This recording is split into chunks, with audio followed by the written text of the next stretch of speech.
The spiteful carrier overtook 3 spots in the lot. The rear view mirror revealed the damp slumberers laying soundly in the back. The shredded seats gave way to stuffing and metal prongs extruding from the sides in every direction. Each seatbelt had been cut or fashioned into a useless strip of fabric. Even the ceiling had been scratched and posted with pictures of 1,000 ex-girlfriends, carved curse words, and drawn dicks. It was a personified relic of their existence, both ancient in time and worth every examination. In this vessel sleeps the lambs under the protection of a lightning marauder. Limp with the weight of 3 different jackets and 2 pairs of pants, the green humans melted into their seats. One sat with their head crooked against the headrest, and the other laid face down in the back with their hands stuck out to each side. Both were passive and unawakened by the drenched morning air. The loitering bodies looked misplaced with their worn clothes, musty hair, yellow fingernails, and dark facial expressions. Like used dining cloths that weren't meant to be reused after dirtying. I could almost feel bad for them.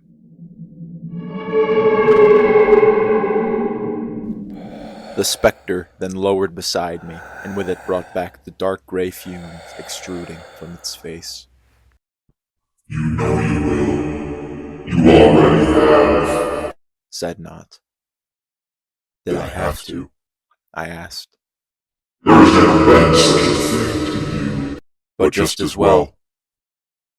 You have learned. There was no turmoil or feint or subjection to will. Nothing bound to physicality. Crucial reckonings unbound and rebound to unwilling souls until finally, not. Enjoy yourself. You are here after all. You've made it. Is this human? More than you like it. Climb the mountain and bear the wrought winter. Quake with fear and never claim your prospect. Leave with nothing but resentment. You came so far to waste your last step. You turned backwards, just 10 feet further. Who came to matter? I asked. A wasted advent entirely. Said Not. But nonetheless. It is their curse. They are forever and helplessly bound in their flesh.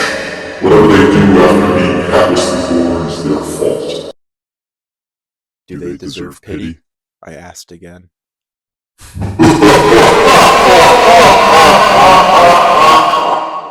The only answer was laughter.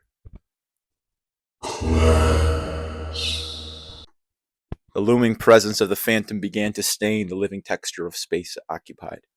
This world knew better than to allow for the untrusted individuals not akin to the unnatural prick of mankind to defile its sanctum of breathing. The tempered air perfectly surrounded the voids outlined with visible differences. The spectre knew much better than to upset the preciousness of this day. And so, in perfect sanity and fostering light, the ghost of emptiness and wrought disparity parted this mortal plane, leaving nothing to the world as it left.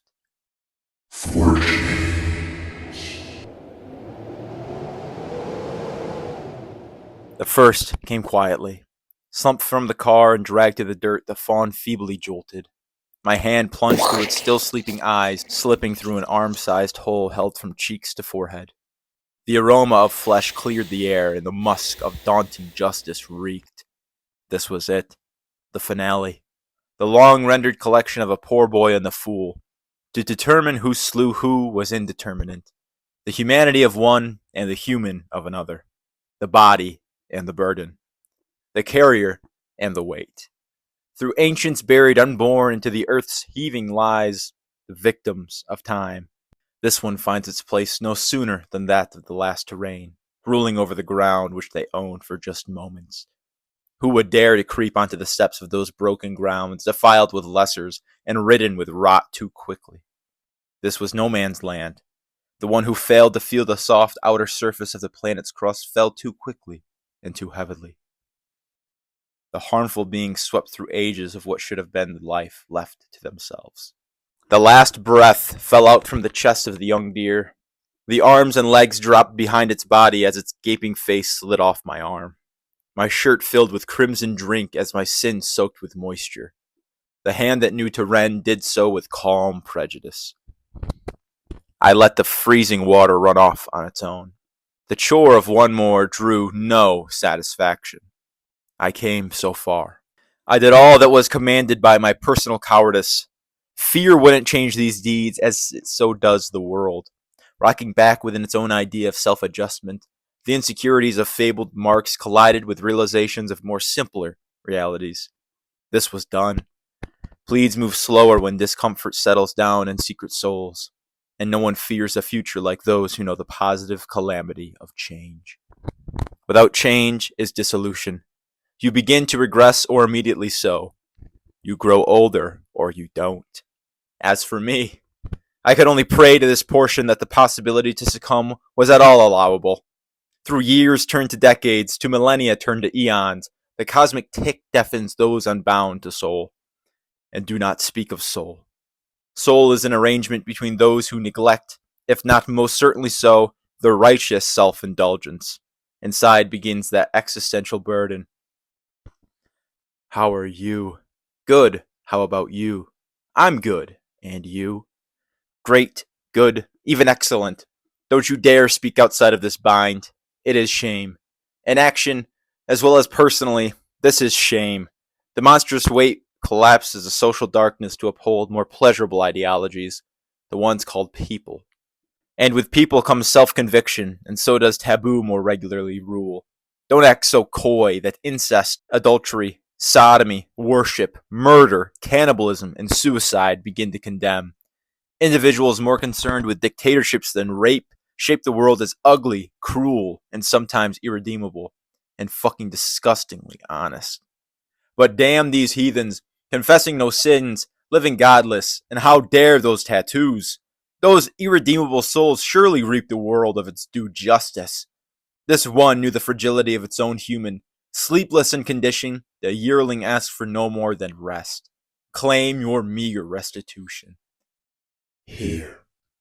The lazy body no longer drags within the confinement of societal reasoning. You are free. The second, not so quietly. I opened the trunk door with both hands, with my eyes fixed on their unmoving presence. Their eyes opened slowly to the sound of the outside world. If I were not to allow such freedom in life, I would have peeled off its eyelids. The taste, oh, the beautiful scent. I apathetically yearned for movement. I asked within myself one question. What kind of God am I? Am I a God of patience, one of fear, one of power, or one of peace? To claim a name was insufferable. To hear longer prayers was intolerable. I will do only as I command my cowardice, and I will command only as I invoke greater peacekeepers. I am the last frozen stoic. I will wait forever. The terrible cultist's eyes finally parted. They awoke, and with a fresh, choking voice they screeched, No! Let me hear you cry. No! God, no! Please, God, no! I'm listening. They spit and puked. They dug their coat fabrics into extruding metal in the back seats. They held on with useless hope. They learned their final lesson. They lived all that remained of their lives. All. I pulled them from the trunk and held them over my head in one motion while ripping away the yellow jacket. I sought to redeem this body as a trophy. I held it with pride the way a father holds pride for his most alluring daughter, the daughter that no other could substitute for a more beautiful sacrifice. That pride in watching their stomach ripped open for a more bountiful crop harvest. That celebration of reluctant bartering. That betrayal of our idols as that rain fails to fall. How blessed we all have grown.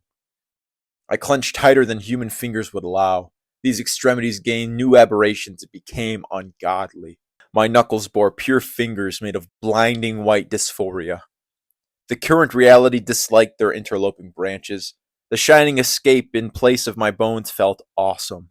My palm's flesh was all that remained of my hand, scratching, flailing, gnawing, the look of dimming red eyes, soaked in regret, tearing on my arm slowly as it washed over with white, hot blood.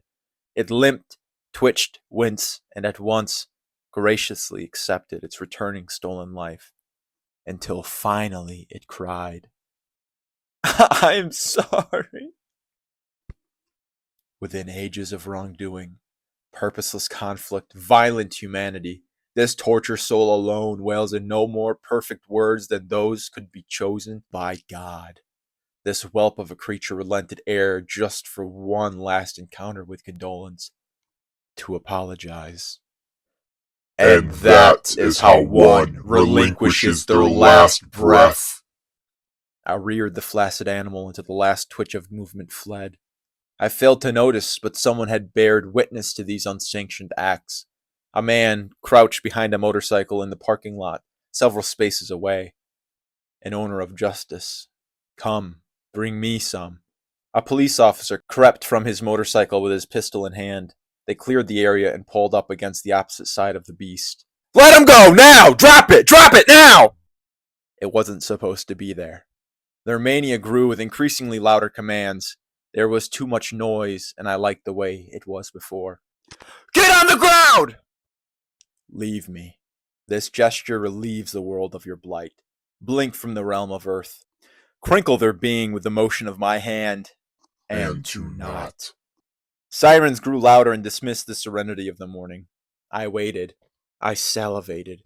Creeping closer now were the horn calls for feast. Cars arrived and vanished within my view. Just to be certain, I brought them back, still with furious intent, still battle-worn, ever more divisive, onto again and again. Right back again, now onto nothing, forever. I can finally see. I see through eyes and mind that reaps and rends into darkened bodies, soaking into the unbeknownst. Grow these mighty watchers, trees even taller than life would allow. Free them from the confines of physicality. Oh, what glorious exaggerations! Twist and coil the air, the ground, and dirt. Reverse the plastered pestilence and repeat the persistent plagues. Show me the corrective dismantling. All of it. Dissolution. A picture fades the way a forest shivers off millions of acres in violent embers, soft and vapid flames not gone onto ashes, constantly and furiously. The shade of not blinds the only eyes hardened enough to see through stone.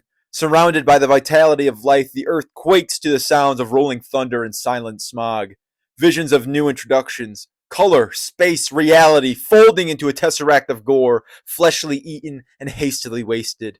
The gorge swarms with the feet, for the planet only remembers what they want, not where they're from. The lame calf still hung by its throat, slew by the butcher to make way for new birth. Perhaps even the same calf to be reborn. The careless disaster, that which ruined these wounds, melts down into a venomous puddle of bubbling tar. The sinking masterpiece rests swallowed into the lengthening pit of snarling lava. Dark-starred lightning strikes the floors of the last known stretch of mankind's land. These faithless, godless idols burrow inside out, wrapping around their own throats with synchronizing wretched choking. Teach us how to undo death. We've done nothing but show it breathing. White catastrophes rip apart the leeching eyes and mouths of those daring fawns, daring enough to prey. Call on to me, and I may grant that shearing life. Silent watchers, those who had torn through the rock's new soil, may only be spared in death. Let there be no peace. Let there be no rest.